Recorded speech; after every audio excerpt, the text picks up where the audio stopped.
hapon po sa inyo lahat. Ito na naman, meron tayong content, panibagong content natin ng 2024. Ito po, meron lang akong mga challenge na itatanong sa kanya. Ayan. Sir, magandang hapon po. Magandang hapon.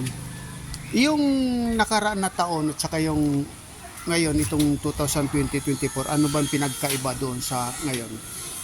Ang pinagkaiba nung yung nakaraan taon, depende siguro sa aking trabaho kasi yung una kong trabaho, mas maraming benefits, bukod pa mataas yung incentive. Kaya medyo malaman ang bulsa ko noon.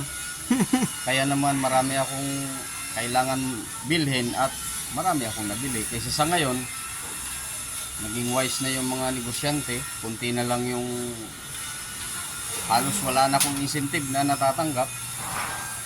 Kaya medyo namayat yung bulsa ko, kaya hindi na ako nakabili na maraming kailangan. So nasasabi ko na mas mabunga yung panahon ng nakaraan taon kaysa sa ngayon. Yung 2023 ano? Ayun, 2023. Oo. So okay naman itong 2024 na pagsalubong ng bagong taon. Nakaraos naman kahit papaano.